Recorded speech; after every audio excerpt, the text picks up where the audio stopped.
Welcome to Second Round Syndrome. Round 2. Fight.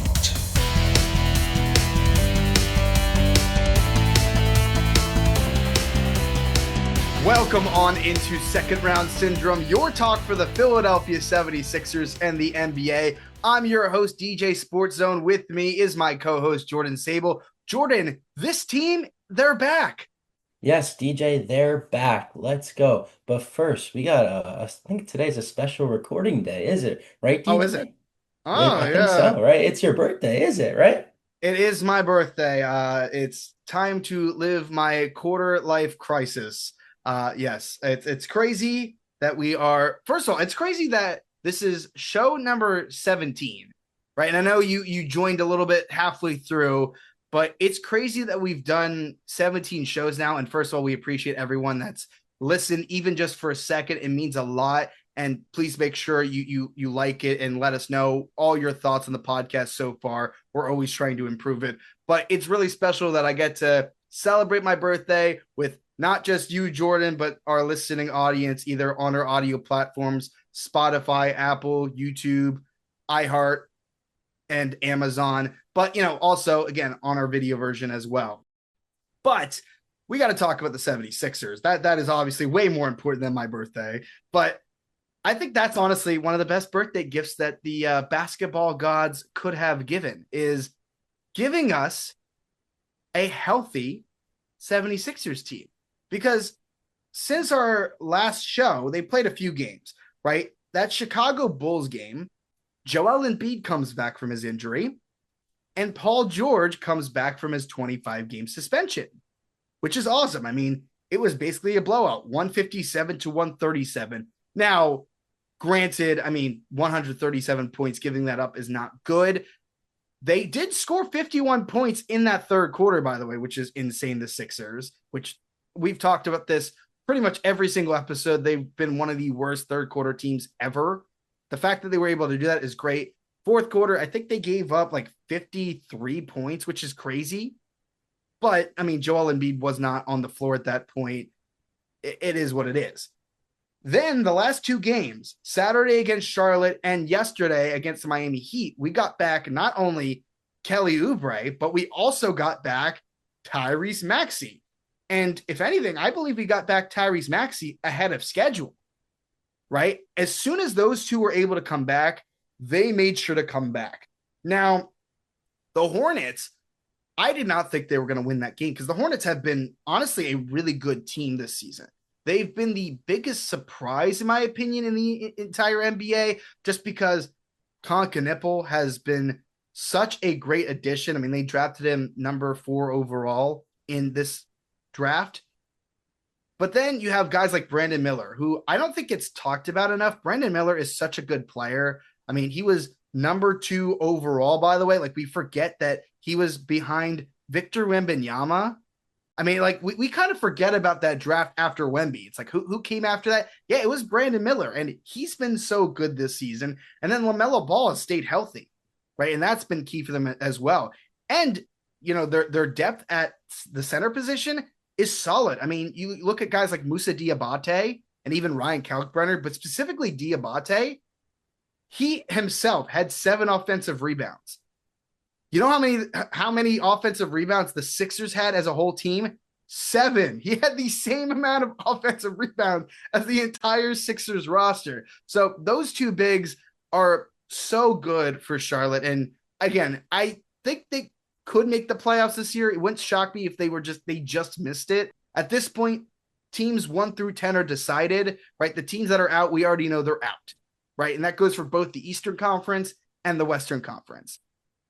But I was very glad they won that game because they were down by like 15 points. It looked hopeless. And then you had guys like Paul George step up. You had Tyrese Maxey step up at the right time. That dunk over Miles Bridges was insane from Tyrese Maxey. And then you have Paul George. Paul George has been a disaster since signing with the Philadelphia 76ers. But arguably I'll specifically talk about the Chicago game and the Charlotte game.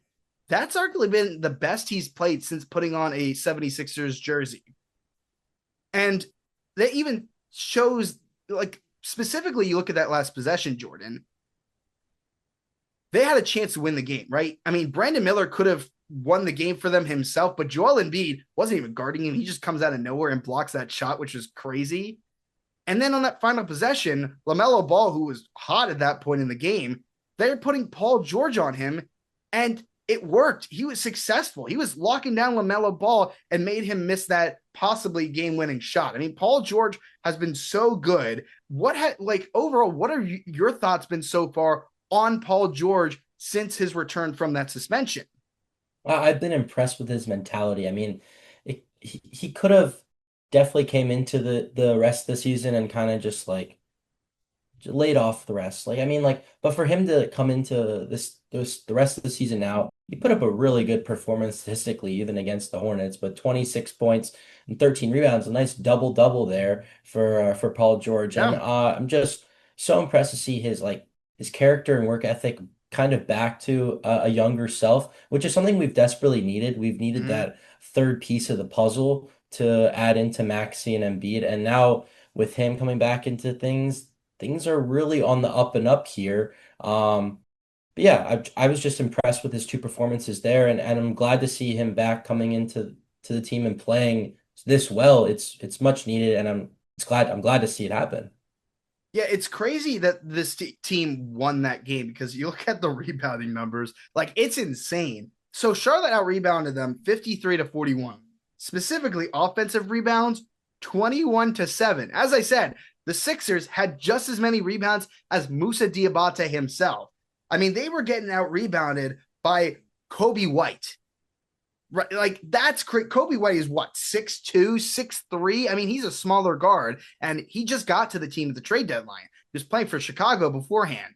So, I mean, it's just so impressive that the Sixers were able to come back. I mean, the fourth quarter itself was incredible. I mean, they were able to limit Charlotte to only 17 points, right? They outscored them 26 to 17 after, the third quarter, tying them 28 to 28.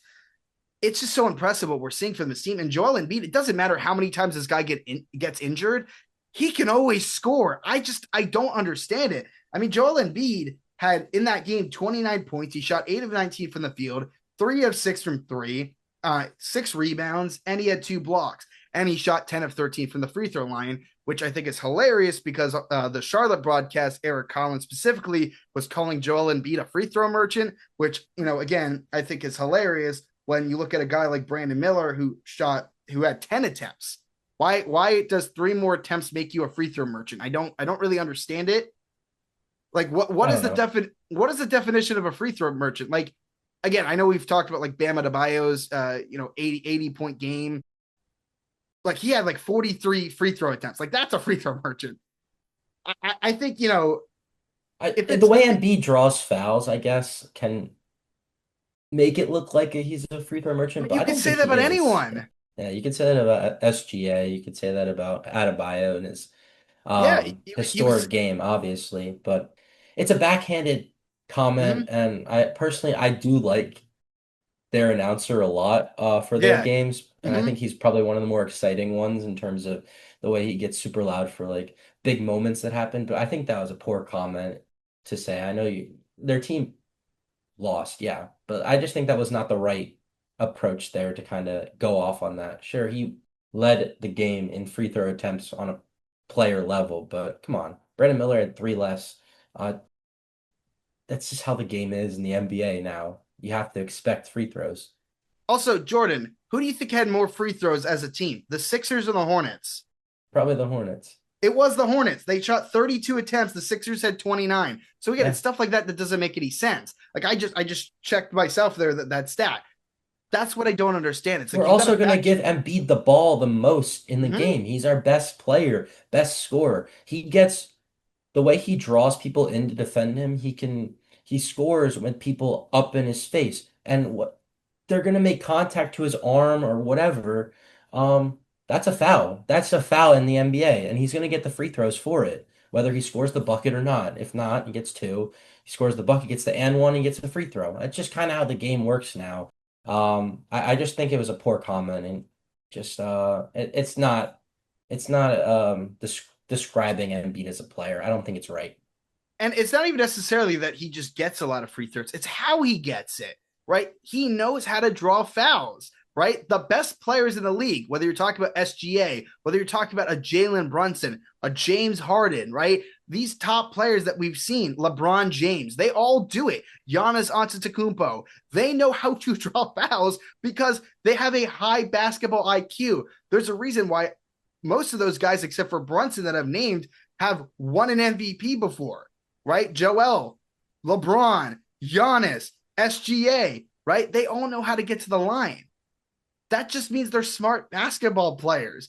And there's nothing wrong with that, right? I understand if they have, I'd say maybe 15 or more, that's when it starts to get a little excessive. Okay, that's fine.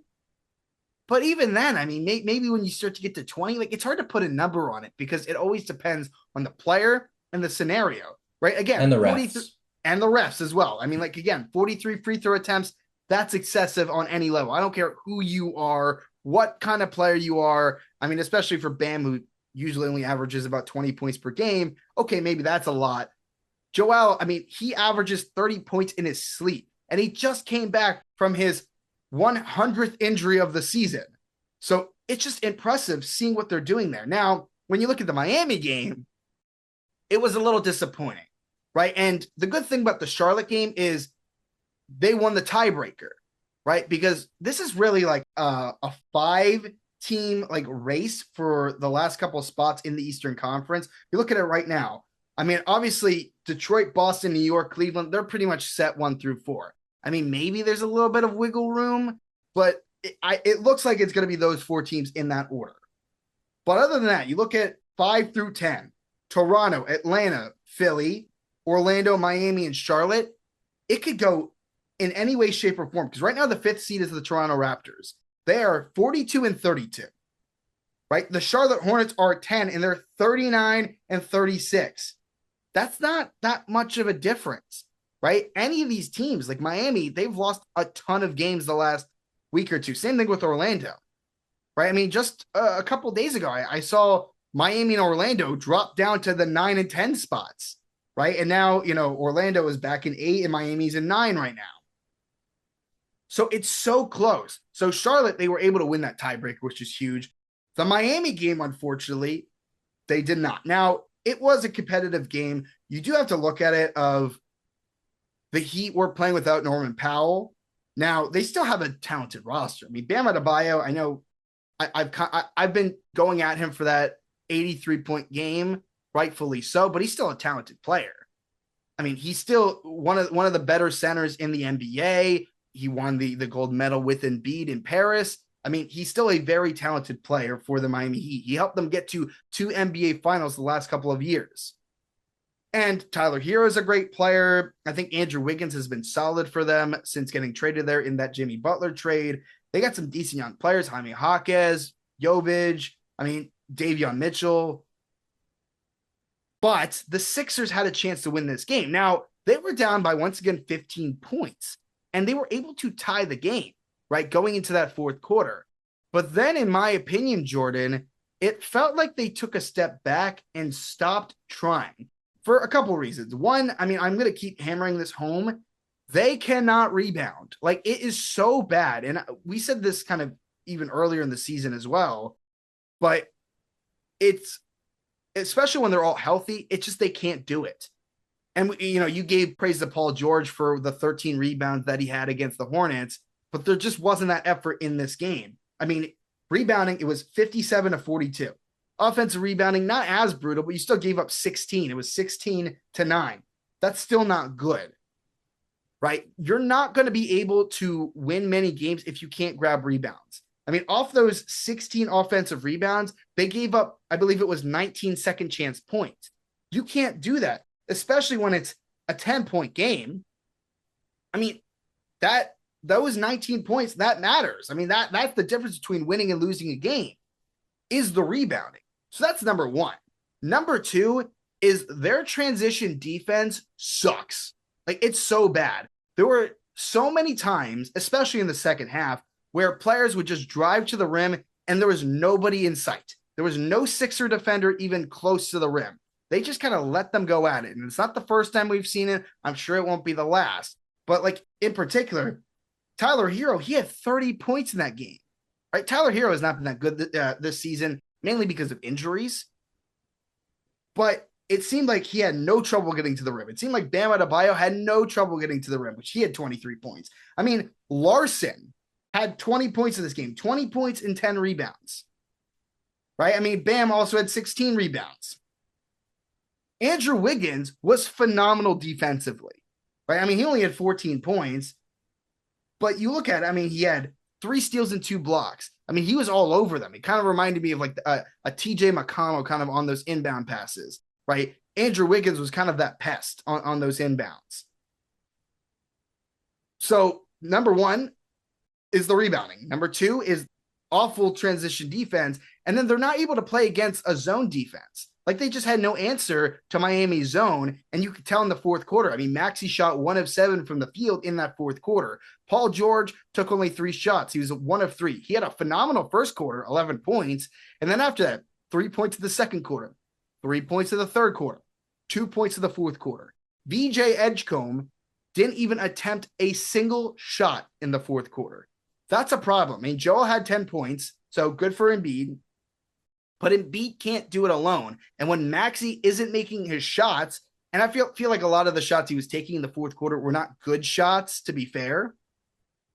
But you need other guys to step up. You need VJ to step up. You need Paul George, who's been kind of their success point the last couple of games. You need him to step up offensively.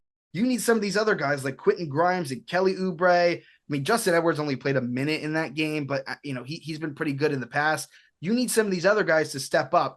I'm also kind of surprised, before I throw it back to you, Jordan, that they didn't play Andre Drummond in this game, because I thought when they played him in the fourth quarter against Charlotte, that was kind of the turning point. Now, I've been kind of anti-Andre Drummond this season. I think he's just been so bad. I think some of his antics on the court have been just wild to me. But when they put him in, he was actually pretty good defensively in that game. I mean, you needed rebounding. He helped you get there. I mean, I believe Charlotte had 0 offensive rebounds in the fourth quarter. Right? He was solid. They didn't play him a single minute. I mean, they played Adem Bona for 14 minutes. And again, Adem Bona, he can get you blocks. But just because a player can get you blocks doesn't mean they're a great defender. Right? And that's where you run into a problem when you have Adem Bona. But I'm shocked that Nick Nurse, especially with the depth that this team has, because this team is extremely deep when they're healthy.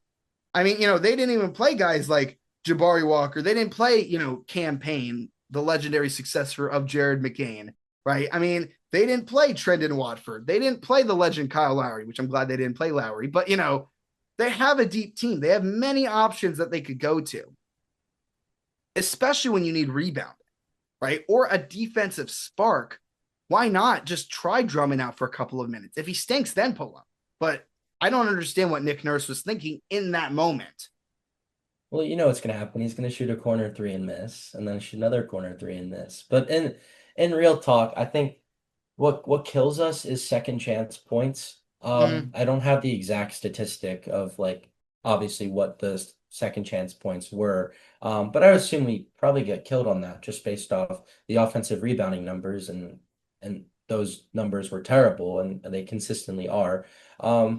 And that kills us. And I watched a lot of college basketball recently. That kills teams in college basketball. It kills teams in the NBA too.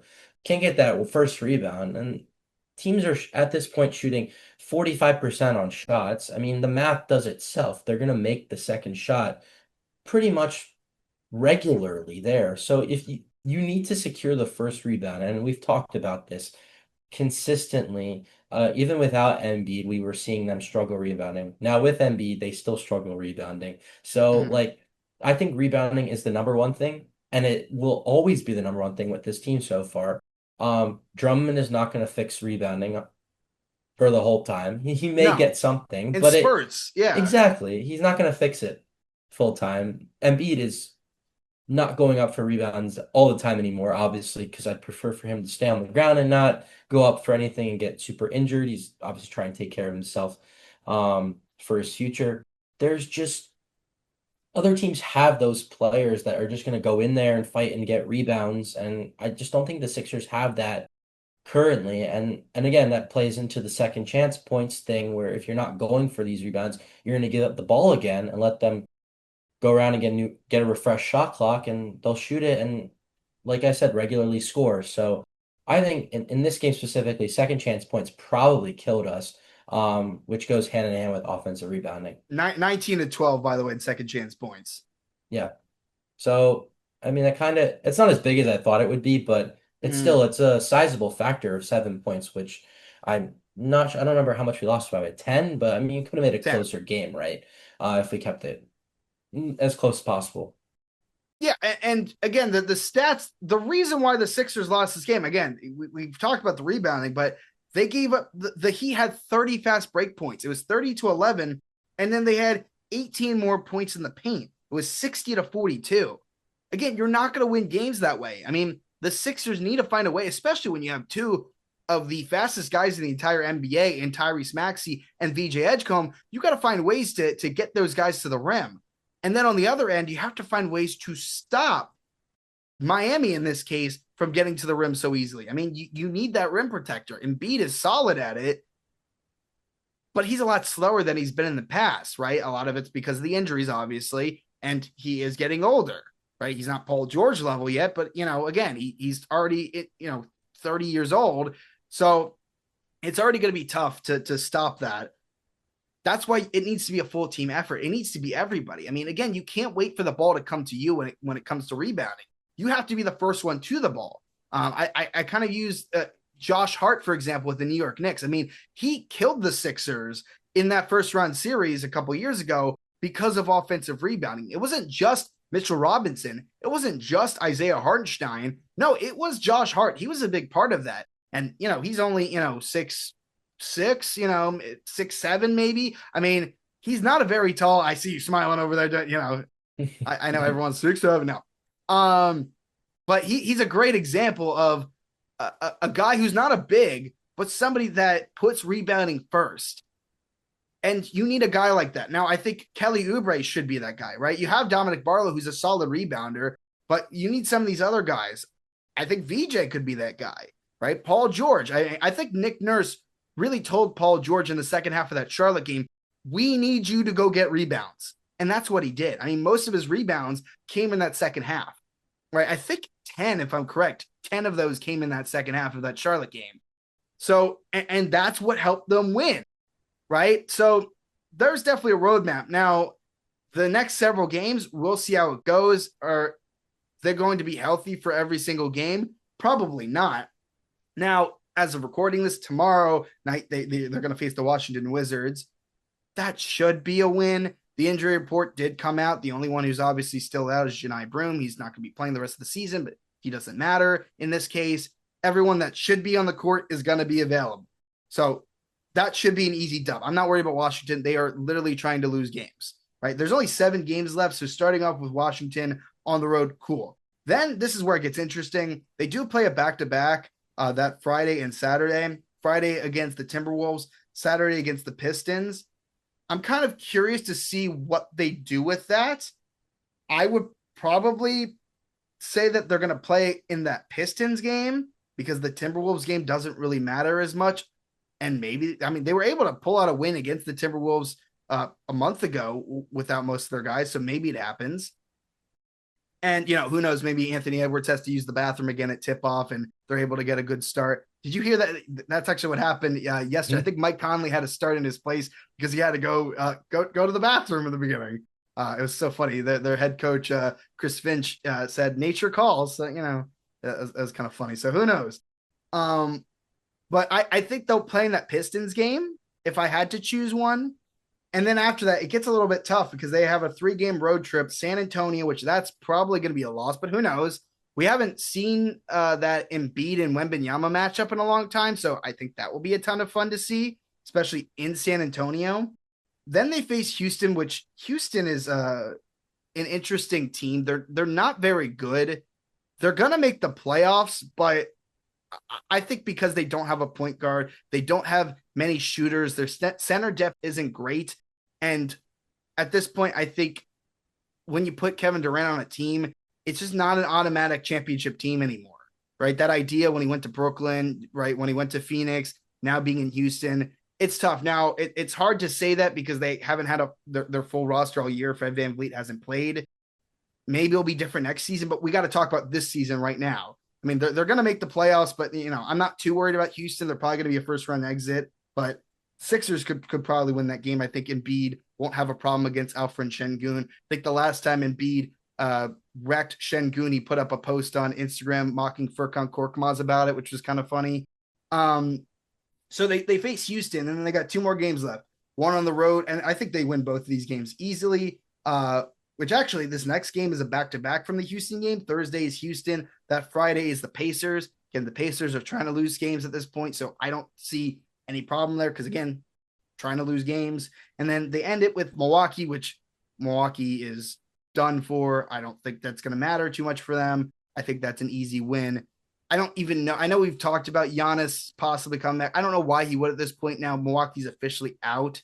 The only thing that is a positive for the Milwaukee Bucks at this point is that Glenn Rivers is now going to be in the Hall of Fame, apparently. So I guess good for Doc, but Bucks, that shouldn't be a problem. So if anything, they should be able to win most of those games. I think the only ones, assuming that, they're all healthy, that they could lose is Detroit. But again, Detroit, they don't have Cade right now, so who knows? San Antonio, I think they lose that game, but I think it'll be an interesting matchup. It's so different because we talked about a week or two ago that they were going to lose most of these games because they didn't have their healthy roster.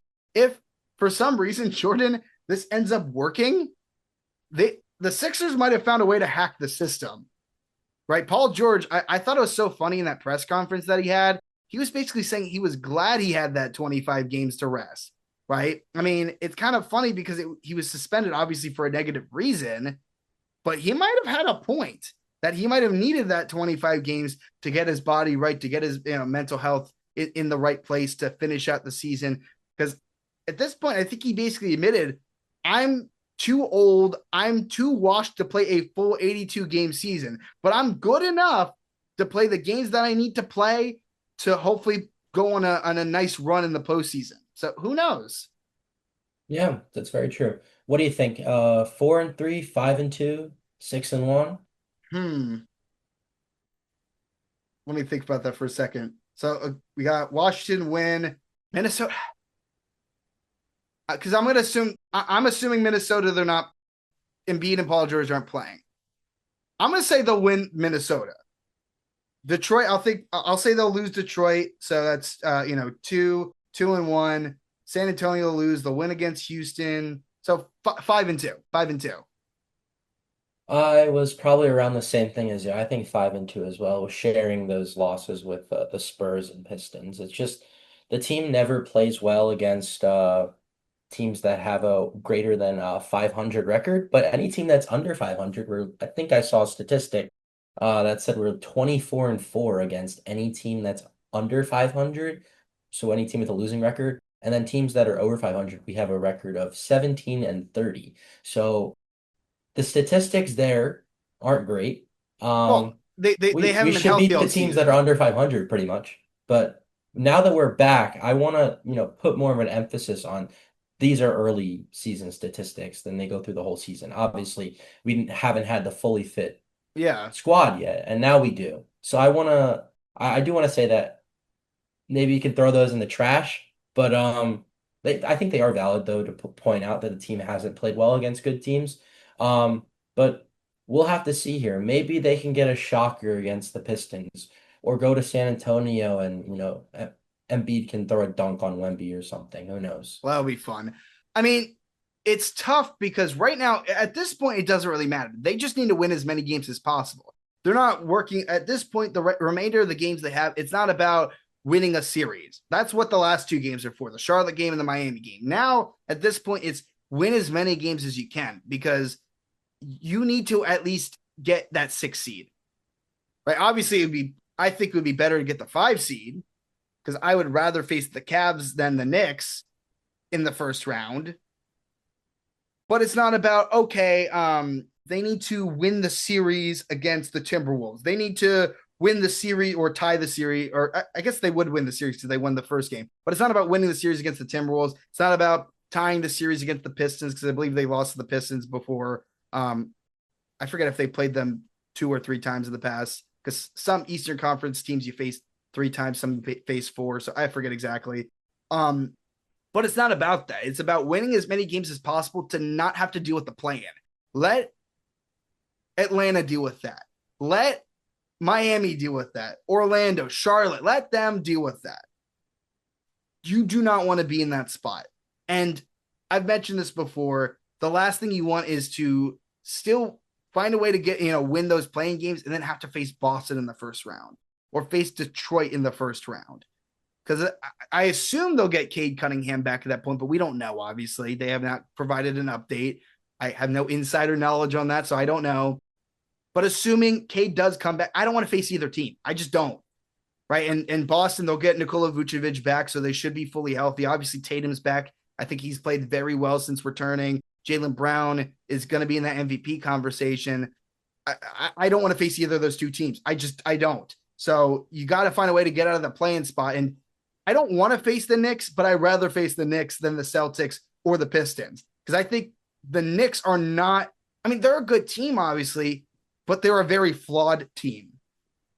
And we've seen that over the stretch. Mikal Bridges has not been very good, right? Karl-Anthony Towns has so many hit or miss games, right? We don't see enough from OG Anunoby, right? You know what you're going to get from Jalen Brunson. That's kind of it. Other than that, it's kind of a wild card. They don't have that defensive effort, that defensive mentality with Mike Brown that they had with Tom Thibodeau. That's gone, right? So we don't know what's going to happen with that, but I think the Sixers have a chance, especially, Joel looks healthy right now. Obviously, we don't know if that will be consistent. We don't know what it's going to be in 2 days. We don't know what it's going to be 2 days from now. But Joel looks better now than what he did against that first round series when he was on one leg and had half his face numb and paralyzed because he had Bell's palsy. We don't have that right now. Knock, knock on wood. But we'll see what happens with that. So they just need to win as many games as possible. And then we got to go from there. If they're in the play-in, I'm going to be a little bit worried. I think they can still win those play-in games with everybody healthy. If you face Atlanta, that's a little bit scary because they've been really good lately. Charlotte, at least this has shown me that they can compete with Charlotte. I still think they could beat Orlando and Miami. Orlando, they do have the series again, so they would have home court in a play-in game. It could go in so many different ways, Jordan. It's just so crazy. I can't tell you exactly how it's going to go, especially in the Eastern Conference. Right. Do you think 5-2 is enough? 5 wins is enough to get to that 6 line? I think the Sixers do have a chance. I think the Sixers might have the easiest schedule compared to those other teams. Because I think the toughest would be Minnesota, Detroit, and San Antonio. Right. Because again, the Sixers have beaten Houston before. I don't think it's a problem. I think the Sixers do have a chance to do it. It just depends if they could stay healthy. Because again, they do have 2 back-to-backs in that stretch. But again, some of those games, like one of those back-to-backs is with Houston and Indiana. It doesn't matter if they play against Indiana. I think they'll win that game no matter what. So, we're going to kind of keep looking at the schedule, and I think it's going to be very interesting. Before we go, I just think it'll be fun just for our last couple of minutes, just to quickly, before the season ends, because there only are about 7 or 8 games left between all the teams. Just kind of early picks here for our end of the season awards like MVP, Defensive Player of the Year. We're probably not going to go to every single award just because, some of them are a little bit more open than others. Like 6th Man of the Year maybe isn't as clear. Most Improved could go either way. But let's start. So first of all, I think we could just get DPOY out of the way. There's no debate on that. I think we both can agree it's Victor Wembanyama. Who cares who comes in second or third? I think Wemby is easily the best defensive player we've seen in a long, long time. That it's just blatantly obvious. Last year it was Evan Mobley who won, I believe. And again, Evan Mobley is a great defensive player, but he does not have the stats that Wemby has. You can't even get close to the paint with Wembanyama there. So I think that one's easy. Do you agree with that though? 100%. When he was playing in Philadelphia against when Philly was playing the Spurs, so he put up, I think, like 5 blocks in the first half, just something like that. Like that's ridiculous. That is DPOY like level talent and well deserving of it. So yeah, So yeah, 100%. we both agree with that. We'll just quickly go over rookie of the year because I think we both kind of have that locked. Now, if you would have told me, if you would have asked me this question a couple months ago, I would have easily said Cooper Flag. But I think Cooper kind of had the disadvantage just because the team he went to, right? Because originally he was planning on playing with Anthony Davis and maybe Kyrie as the season progressed, Klay Thompson. Now it's a different situation. Now it's a tanking team. He's playing with, a bunch of two-way guys. And again, Chris Middleton and Klay Thompson past their primes at this point. They traded away AD. Again, Flag's had a great season. I think he'll definitely come in second, but I think this is easily Concanible, right? I mean, he 100%. turned that franchise around. I mean, he's averaging like 44% from three in his rookie year. I mean, it's crazy. He deserves it. I mean, he turned Charlotte back into, I mean, have they ever even been a relevant franchise? But like now they're here. They kind of are like what Detroit was a couple of years ago. Okay, Detroit, or I should say what Detroit was last year. Detroit, okay, they're winning games again. They're now in the playoffs. Now, Charlotte, they might miss the playoffs just because, again, the East is so tight, especially at the bottom of the standings. But if they don't make it this year, they're making it next year. It's happening, right? Charlotte is coming. So I think that it's easily Concanible. VJ, I think he'll be in the conversation. He might get third because I feel like Dylan Harper has the disadvantage coming off the bench. So I would go, I'm not going to do a top three for everyone, but Khan's winning, and then I'll put Flag at second and VJ at third. And Khan's just so efficient with his offensive ability that as like a rookie, you kind of have to look at that and say, oh, that is the rookie of the year right there. I mean, his statistics are leveling up some all-star level players, and he's only a rookie. I think in that case, even from statistics and just from the eye test too, you kind of have to give it to him. And yeah, he definitely is my rookie of the year, 100%. Yeah, one player turned that team around. I mean, again, I gave a lot of praise to Brandon Miller and LaMelo Ball staying healthy. I gave praise to their bigs and Diabate and Kalkbrenner. But I mean, he's been healthy this year, 74 games, averaging 18.9 points per game, 48% from the field, crazy as a rookie. And then again, 43% from three. That's tough to do. I mean, 5 rebounds, 3 assists. Those are great numbers. And I think he's only going to get better. Honestly, Concanible reminds me of like Klay Thompson. I think he could kind of be that Klay Thompson type player once he starts getting into his prime. So I think that's a pretty decent comparison. We'll see where he goes, but I think he's going to win Rookie of the Year. Now, let's go over MVP because I think that's going to be the big one. And then maybe before we go here, we can just quickly touch on a couple others here. But MVP, I think this is a tight race, Jordan, but who is your MVP? It's SGA. Yes, I agree. End of story. Yeah, no, I mean, and I think the biggest reason why is look at their record, right? SGA is the reason why. Let's look at it together here, shall we? Oklahoma City Thunder are 60-16.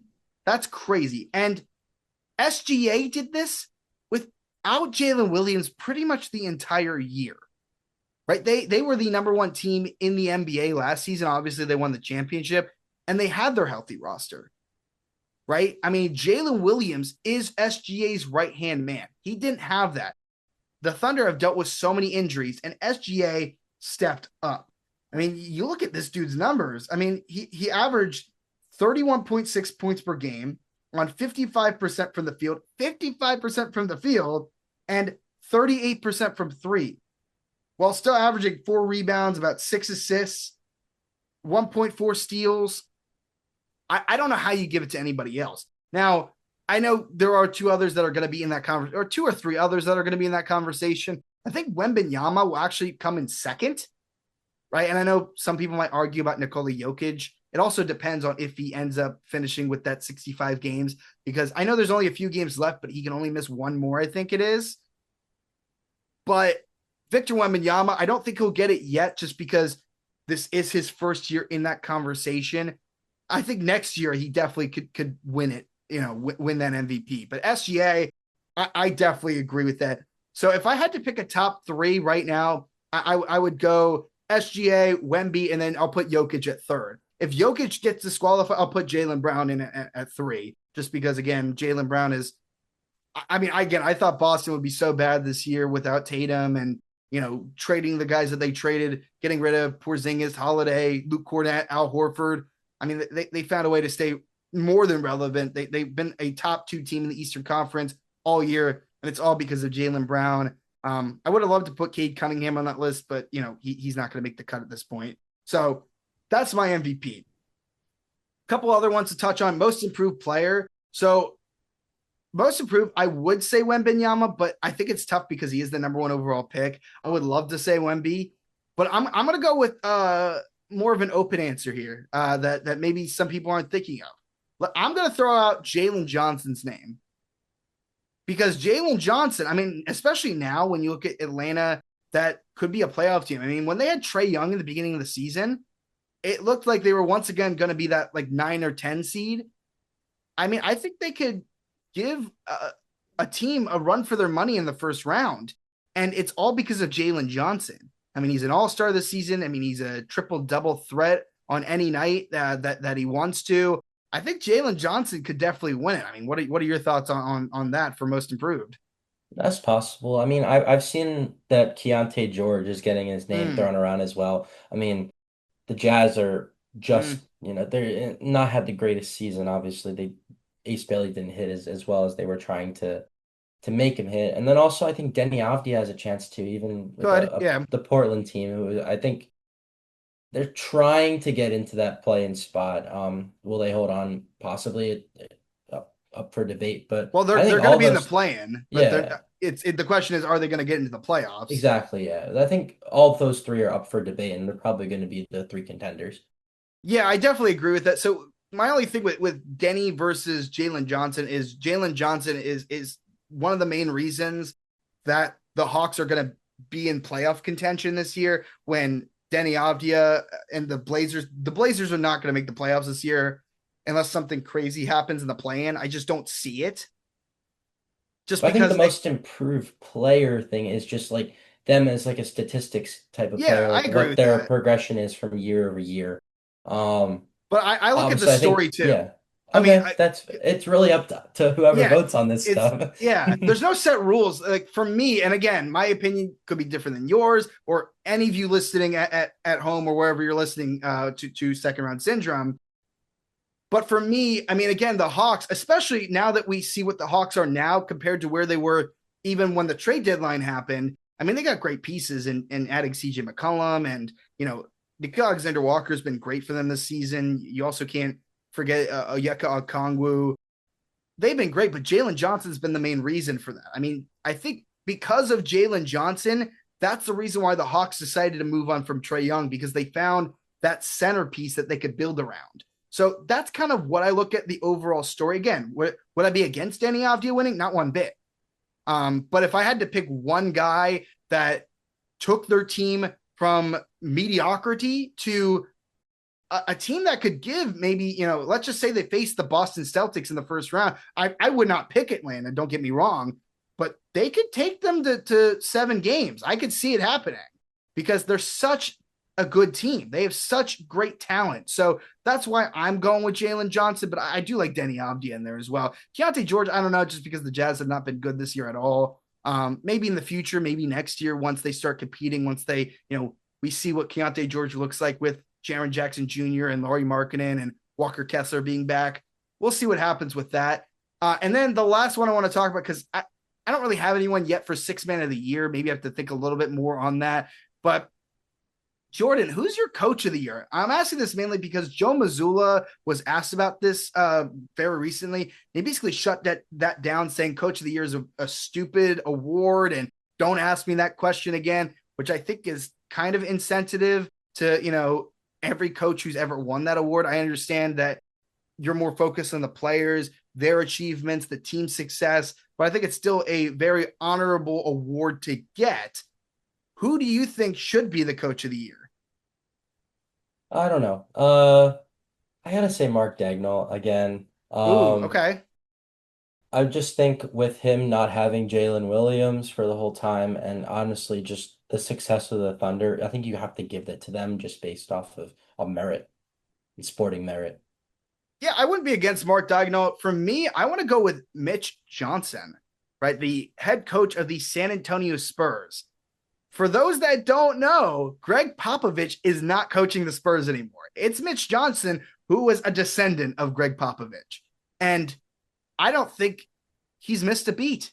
I think he came in and has pushed this team to success. I mean, I think they're going to be a tough team to beat over the next several years with all the talent that they've accrued. I mean, he was able to take these young talent like Victor Wembanyama, Stephon Castle, your guy Dylan Harper. I mean, they're very solid pieces. Devin Vassell as well, Keldon Johnson. It's tough to turn young talent into great players. And between Popovich and previous seasons and Mitch Johnson this season, and even obviously halfway through last season when he took over head coaching duties, I think Mitch Johnson definitely deserves it. But Mark Daigneault, I definitely think will be in the conversation. I think you should also throw like JB Bickerstaff in there just because of the Detroit Pistons. Joe Mazzulla will definitely be in that conversation as well, even though clearly he hates the award. But I think just because of how good the Boston Celtics are, you got to throw Joe Mazzulla in there. I think those are the only ones that I would consider. Maybe JJ Redick's name gets thrown out there, but I don't think he'll be a top 3 candidate by any means. But, the Lakers have been very impressive recently. So, maybe he gets some consideration. But if I had to personally pick a top 3, I'm going with Mitch Johnson. I'll go with Mark Daigneault, your answer, and then I'll go with JB Bickerstaff. But again, I wouldn't be surprised if any of those 3 win, or maybe there is a dark horse that comes out of nowhere and gets those awards. But it's going to be very interesting. Maybe when the season is completely over, we'll talk a little bit more about that. Maybe our opinions change. We'll definitely react to the awards as they actually get announced. All NBA teams, all defensive teams, we're definitely going to react to those. But it's going to be very exciting. The Sixers, we only got 7 games left to go, but it feels like we still got a little bit of work to cut out for us, just because we got all of our players back. Joel is back. Paul George is back. Tyrese Maxey, Kelly Oubre. This team is healthy again. Will it last through the rest of the regular season? Will it last through the playoffs, through possibly a couple playing games? We don't know. We just got to hope for the best. But we always appreciate you listening to Second Round Syndrome. If you did like listening to the podcast, make sure to like, share, subscribe, give us a 5-star review. We post new episodes every single week, so make sure to hit that notification bell so you never miss an episode. You can find us on Apple, Spotify, YouTube, iHeart, and Amazon. I'm DJ Sports Zone. We got Jordan Sabel here, and as always, we will see you next time. Peace out.